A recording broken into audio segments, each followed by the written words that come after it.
to talk about. Right, so punishing bad behavior is not something our country is fond of doing. But the Chief Magistrate Court in the Federal Capital Territory, the FCT, has ruled that the presiding pastor of the House on the Rock Church, Abuja Uche Aigbe, has a case to answer over alleged unlawful possession of firearms. This was after the pastor was caught on camera with AK-47 while preaching and charged to the court over criminal conspiracy, illegal possession of prohibited firearms, inciting disturbance and criminal intimidation, to which he pleaded not guilty. Well, Biko, it's an interesting twist that we've been reading as regards to the pastor of the House of the Rock Church. Some of these pastors go to great lengths to court controversy.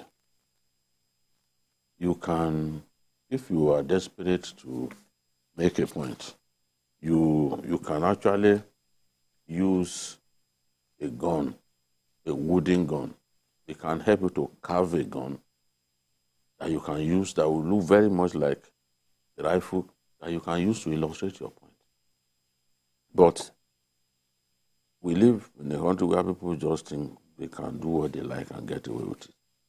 He took this gun from the security man attached to the church, who is a member, who is a policeman. Now, for handing over a weapon to somebody not permitted by law to carry this category of weapon, that policeman is in trouble. Audu Musa, this fellow too, who did not know that the law does not permit him to even be in possession of this kind of weapon, is also in trouble.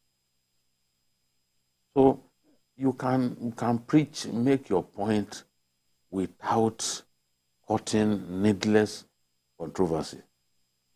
Now, I'm certain that he's going to learn an exemplary lesson from this. What if the gun was loaded? This is how people die from accidental discharge. Look at him. He's not trained to handle the weapon, and you can see him carrying it, raising it up.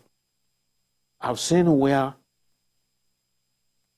the groom in the marriage directed the policeman guiding him to give him a gun salute. And in the process, he lost his life. Because clearly, even that policeman did not have sufficient training to do what he was asked to do. And in the process, a case of accidental discharge. He was saluted to the seven heavens. Yes. So this preacher misbehaved thoroughly by doing this. And I don't know who he wants to impress. He could have still made his point by having someone carve what looks like a gun for him, and he will make his point. His point will be clear to the congregation. Instead of getting a live weapon and standing in front of the church. People do all kinds of things. Remember, during the COVID season, when Nigerians were broke and all that, someone during a party was sharing petrol. It felt that, since petrol was hard to come by, let me share petrol. In a packed hall, they're sharing petrol. Any little combustion, the whole place gets burned. Lives will be lost. So when Nigerians behave in this manner, they deserve to face the long arm of the law. So I'm happy that police authorities arrested this man and charged him to court. That will serve as an exemplary lesson to him and others like him. Interesting. Well, one would be wondering what the pastor, was saying, while holding the gun. And I'll read to you. He said, "Some people are looking for my trouble, and I came here prepared. Today, there are some pastors with the gift of divination who go about ripping people off. This is why we should carry our guns and defend ourselves. I will particularly be coming very soon for some of you sleeping in the church." Powerful message, you would say. When you read the public communications from the church, the defenses, the whatever, I'm not that impressed, because everything you need to contextualize. That time, February 12th, on a Sunday, You remember it was the days leading to the presidential election. Yeah. And the atmosphere was extremely charged. And you see some of our religious leaders, misbehaving thoroughly, saying things that they shouldn't say. And I believe this is one of such things that people just think that they can take liberty for license and do whatever they want to do. All this talk about Muslim, this or that at that time, really, pushed some people to level of misbehavior. Yeah. I believe this is one of it, because the point he wanted to, to make, according to him, you didn't actually need a gun. We are experts in communication. You didn't need a gun to illustrate that thing you said you're guiding your faith with a spiritual weapon.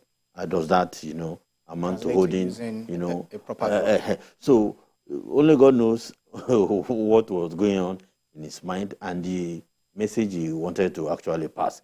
But in this case, the law is very clear. Absolutely. 5 years if you are found guilty, and the law can actually be lenient on him. He may not, face anything.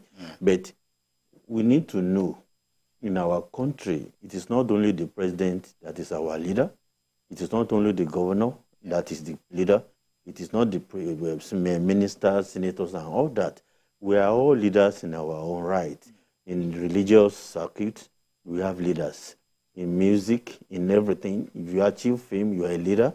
If you are cultural, everything, you can be a leader. As long as you have people that look up to you, you have people, who see you as their hero, you have fans, you are a leader in your own right.